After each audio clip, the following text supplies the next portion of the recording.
Okay, now please welcome GOP Vice Presidential nominee Mike Pence. Governor Pence, thank you for joining us.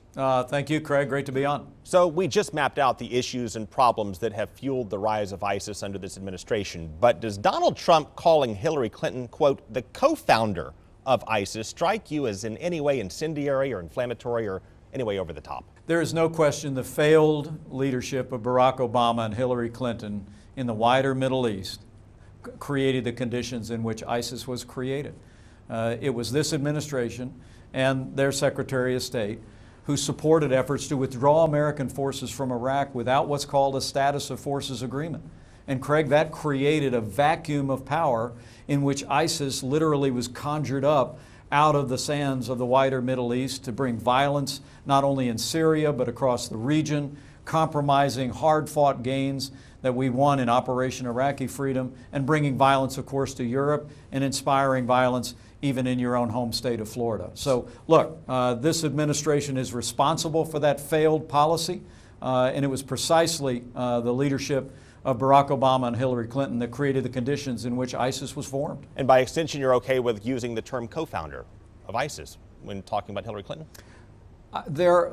Yeah, Craig, there is no question. And, you know, in the home of CENTCOM here at Tampa, there's no question that the decisions that were made by this administration to precipitously withdraw American forces without an agreement to have American troops in and around the region to protect those gains that we had won in Iraq at great sacrifice in this country, that created the vacuum of leadership in which ISIS was spawned. And you know, Hillary Clinton and Barack Obama apparently have forgotten what Harry Truman said, and that is, you know, the buck stops on the president's desk. The responsibility for what happens in America and around the world that directly results from the policies of an administration lands on the president's desk. And the rise of ISIS, I truly do believe, can be directly tied to the failed leadership of Barack Obama and Hillary Clinton, and I think most of the American people know that. In terms of choice of words, though, you've said name-calling has no place in public life. So have you told Donald Trump at least to stop people calling names like Crazy Bernie and Goofy Warren and calling Hillary Clinton the devil? Look, Donald Trump and I have different styles, but we have exactly the same goals and exactly the same convictions. And to be honest with you, you know, time of great challenge for this country at home and abroad. I mean, we're in the worst economic recovery since the Great Depression. We've seen American influence in the world decline in the last 7.5 years. 7 million more Americans are living in poverty today than when Barack Obama became president. The American people aren't really focused, Craig, on semantics.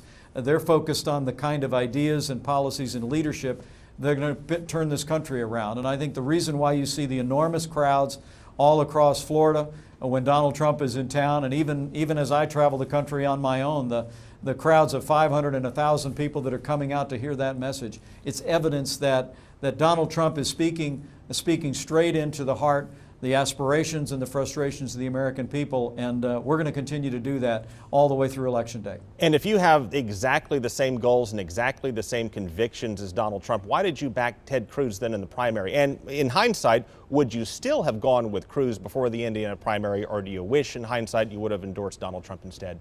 You know, we all made our choices in our primaries, and I made my choice in the Indiana primary, but Donald Trump won my state and won the Republican nomination fair and square. And I couldn't be more honored to stand with this good man. And I believe he's going to be a great president of the United States. 14 million Americans in our primaries voted for our nominee. And you're seeing not just Republicans around the country, but also many independents and many Democrats that are drawn to his common sense vision to make America great again. And I'm honored to stand with him. So in hindsight, would you have gone Cruz or Trump before Indiana voted?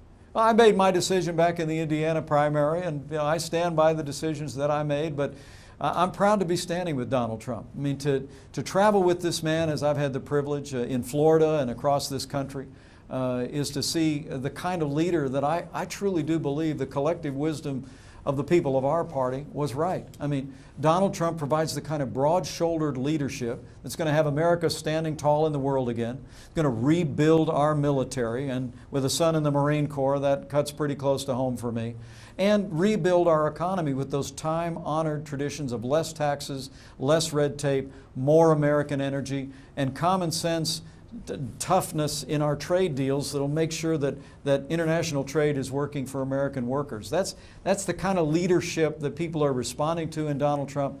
And as I said, I couldn't be more proud to be campaigning all across the country with him and for him. And I like our chances on Election Day. One last question very quickly. If you were calling the shots yesterday, would you have denied Mark Foley that seat behind Donald Trump? I don't approve of Mark Foley, and I denounced his behavior a decade ago. But I have to tell you, it is truly remarkable. The focus on that individual at a Donald Trump rally, and the very limited attention that's been paid to the father of the very individual who claimed 49 lives in an act of terrorism in Orlando. I mean, it really is extraordinary. The media is spending so much time focusing on so-called controversies around Donald Trump that they don't have time telling the truth about Hillary Clinton. But we're going to continue to carry the message all across this country. I'm in Wisconsin today.